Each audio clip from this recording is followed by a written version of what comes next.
Engineering physics unit 5 के quick shot में आपका स्वागत है। सबसे पहले इस पर्टिकुलर सेशन में कवर करने वाले सिलेबस को आप अपनी स्क्रीन पर देख सकते हैं। सुपर कंडक्टर्स ऐसे मटेरियल होते हैं जिनको जब हम एक पर्टिकुलर टेम्परेचर, जिसको कि क्रिटिकल टेम्परेचर बोलते हैं, उससे ज़्यादा पर उनको जब कूल करेंगे तो उनमें जो इलेक्ट्रिकल रेजिस्टेंस होता है वो ज़ीरो हो जाता है और मैग्नेटिक प्रॉपर्टी जो होती हैं वो काफ़ी यूनिक हो जाती हैं। सबसे पहले normal conductor versus super conductor को समझ लेते हैं। नॉर्मल कंडक्टर के अंदर रेजिस्टिविटी डिक्रीज़ करती है जैसे टेम्परेचर डिक्रीज़ करता है, लेकिन ये कभी भी ज़ीरो नहीं होता है। लेकिन सुपर कंडक्टर के अंदर बेसिकली एक ड्रामेटिक चेंज देखने को मिलता है और एक पर्टिकुलर क्रिटिकल टेम्परेचर के बिलो ये रेजिस्टिविटी होती है वो ज़ीरो हो जाती है। क्रिटिकल टेम्परेचर क्या होता है? ऐसा टेम्परेचर जिसके बाद जो मटेरियल होता है वो सुपर कंडक्टिंग हो जाता है।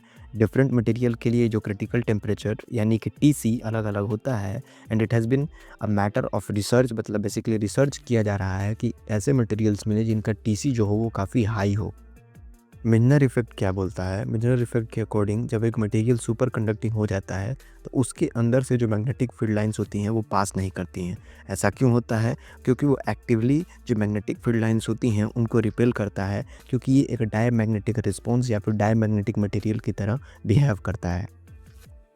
Super conducting material super conducting state को एक मैक्सिमम मैग्नेटिक फील्ड स्ट्रेंथ तक पोजेस करते हैं, जिसको कि हम लोग क्रिटिकल मैग्नेटिक फील्ड बोलते हैं।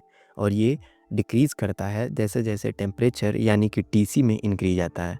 रिलेशनशिप की बात करें तो एच सी टी यानी magnetic field at any temperature T is equal to H C naught times 1 minus T upon T C का होल स्क्वायर्ड।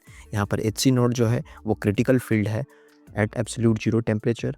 या फिर यहाँ पर समझने वाली बात ये है, ये जो रिलेशनशिप है ये काफ़ी इंपॉर्टेंट है और ये एग्जाम्स में पूछी जाती है, जिसमें कि एच सी टी निकालना होता है, एच सी नॉट और 1 minus T upon T C के अंदर वैल्यूज़ दी जाती हैं, टेम्परेचर हमें केल्विन के अंदर पुट करना होता है। परसिस्टेंट करंट क्या होता है? परसिस्टेंट करंट यानी कि जब सुपर कंडक्टिंग लूप होता है उसके अंदर एक बार जब हम करंट को सेटअप कर देते हैं तो वो करंट जो होता है वो इसके अंदर सर्कुलेट करते रहता है लगातार लंबे समय तक, जिसको कि हम लोग परसिस्टेंट करंट बोलते हैं। उसके बाद इसके प्रैक्टिकल एप्लीकेशन की बात करें तो इसको बेसिकली मैग्नेटिक रेजोनेंस इमेजिंग या फिर सुपर कंडक्टिंग मैग्नेट्स के अंदर यूज किया जाता है, जिसमें कि एक स्टेडी करंट को मेंटेन करना कंटिन्यूसली काफ़ी ज़्यादा नेसेसरी होता है। टाइप 1 सुपर कंडक्टर के अंदर क्या होता है? इनके अंदर एक एच की वैल्यू फिक्स्ड होती है। अगर उसके बाद वो वैल्यू एक्सीड करेगी तो इनकी जो सुपर कंडक्टिविटी की प्रॉपर्टी होगी वो लॉस हो जाएगी, जैसे कि मरकरी में देख सकते हैं या फिर लेड के अंदर देखा जा सकता है इसके सुपर कंडक्टर्स जो होंगे उनके अंदर।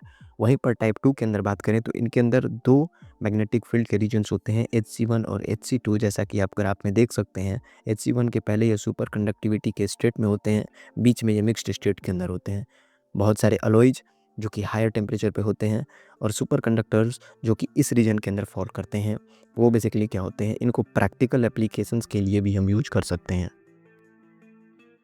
हाई टेम्परेचर सुपर कंडक्टर्स ऐसे सुपर कंडक्टिंग मटेरियल्स होते हैं जो सुपर कंडक्टिंग बेसिकली एक हायर टेम्परेचर पे होते हैं, जो कि कन्वेंशनल या फिर ट्रेडिशनल सुपर कंडक्टर्स होते हैं उनके कंपैरिजन में। याद रखने वाली बात यह है कि इनका जो हायर टेम्परेचर होगा वो रूम टेम्परेचर से कम होता है।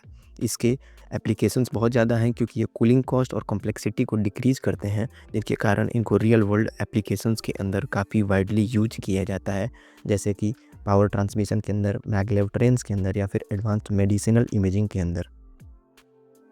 Properties and applications of super conductors. Zero resistance की वजह से इनको हम बेसिकली एफिशिएंट पावर ट्रांसमिशन के अंदर यूज करते हैं। मैग्नेटिक फील्ड के एप्लीकेशंस की बात करें तो इनको मैग्नेटिक लेविटेशन और एडवांस मैग्नेट सिस्टम्स जैसे कि एमआरआई वगैरह के अंदर इनको हम यूज कर सकते हैं।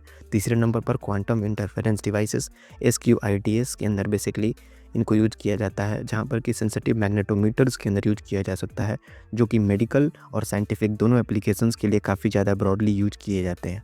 चौथे नंबर पर पावर स्टोरेज एंड ट्रांसमिशन, क्योंकि परसिस्टेंट करंट की वजह से हम बेसिकली क्या करते हैं, सुपर कंडक्टिंग लूप्स जो होते हैं उनको एनर्जी स्टोरेज के लिए यूज कर सकते हैं। नैनो मटेरियल्स ऐसे मटेरियल होते हैं जिनको कि एक स्केल ऑफ नैनोमीटर्स पर डिज़ाइन किया जा सकता है, जिनको कि basically high surface to volume ratio basically इनकी एक स्पेसिफिक प्रॉपर्टी होती है। यूनिक प्रॉपर्टीज़ की बात करें तो इनके अंदर स्ट्रेंथ और फ्लेक्सिबिलिटी ज़्यादा होती है, यानी कि इनकी मैकेनिकल प्रॉपर्टी काफ़ी बेटर होती है। वहीं पर इलेक्ट्रिकल प्रॉपर्टी की बात करें तो क्वांटम कॉन्फाइनमेंट इफेक्ट्स बेसिकली हम इनको इलेक्ट्रिकल कंडक्टिविटी को इनके आल्टर कर सकते हैं। ऑप्टिकल की बात करें तो ये बेसिकली यूनिक लाइट एब्जॉर्प्शन को शो करते हैं और एमिशन की प्रॉपर्टीज़ भी। केमिकल की बात करें तो बेसिकली लार्ज सरफेस एरिया की वजह से इनका जो रिएक्टिविटी होगा वो काफ़ी ज़्यादा एक्सटेंट पे हाई होता है। क्वांटम डॉट्स में जो इलेक्ट्रॉन्स होते हैं वो ऑल थ्री स्पेशियल डायमेंशंस के अंदर कॉन्फ़िगर्ड होते हैं। प्रॉपर्टीज़ की बात करें तो ये बेसिकली यूनिक ऑप्टिकल और इलेक्ट्रॉनिक प्रॉपर्टीज़ को शो करते हैं because of different and discrete energy levels, यानी कि ऐसे एनर्जी लेवल जिनको हम आइडेंटिफाई कर सकते हैं कि पहला कौन है, दूसरा कौन है, तीसरा कौन है। एप्लीकेशंस की बात करें तो इनको डिस्प्ले टेक्नोलॉजीज़, बायोलॉजिकल इमेजिंग और सोलर सेल्स के अंदर यूज किया जा सकता है। क्वांटम वायर्स की बात करें तो इनके अंदर जो इलेक्ट्रॉन्स होते हैं वो वन डायमेंशन के अंदर मोशन अलाउड होता है, लेकिन हम उनको कन्फाइन दो डायमेंशन के अंदर कर सकते हैं, जिसकी वजह से ये क्वांटाइज्ड कंडक्टेंस शो करते हैं और इनको हाईली एफिशिएंट इलेक्ट्रॉनिक डिवाइसेस के अंदर यूज किया जा सकता है। एप्लीकेशंस की बात करें तो इनको नैनो स्केल ट्रांजिस्टर्स के अंदर यूज किया जा सकता है, जो कि बेसिकली इंटरकनेक्ट करते हैं इलेक्ट्रॉनिक सर्किट्स को। डिस्क्रिप्शन ऑफ क्वांटम वेल्स की बात करें तो बेसिकली इसके अंदर सबसे समझने वाली बात यह है कि इसके अंदर इलेक्ट्रॉन जो होते हैं वो एक पर्टिकुलर डायमेंशन के अंदर कन्फाइंड होते हैं और ये फ्यू नैनोमीटर्स तक की थिकनेस रखते हैं। प्रॉपर्टीज़ की बात करें तो बेसिकली इसके अंदर जो बेसिकली चार्ज कैरियर्स को कन्फाइन कर सकते हैं, जिससे कि हम उनके एनर्जी लेवल्स को मॉडिफाई कर सकते हैं। एप्लीकेशंस की बात करें तो इनको semiconductor lasers, high electron mobility transistors, HEMTs के अंदर यूज किया जा सकता है। फैब्रिकेशन ऑफ नैनो मटेरियल्स एक इम्पोर्टेंट टॉपिक है, जिसके अंदर सबसे पहले हम लोग टॉप डाउन अप्रोच के बारे में समझेंगे, जिसके standard examples chemical vapour deposition, CVD भी हो सकती हैं।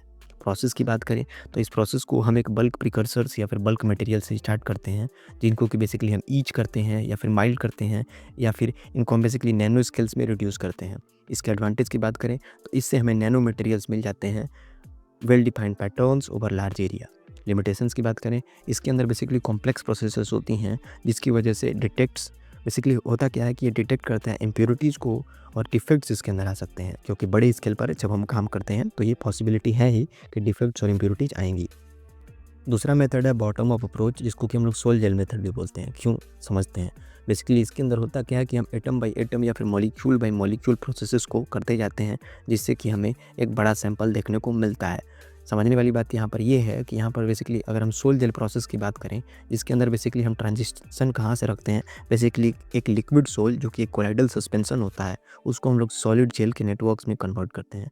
एडवांटेज की बात करें तो इससे जो हाई प्योर और होमोजीनियस नैनो मटेरियल्स मिलेंगे, और इसके अंदर समझने वाली बात यह है कि हम इस पर better control at the molecular level रख पाएंगे।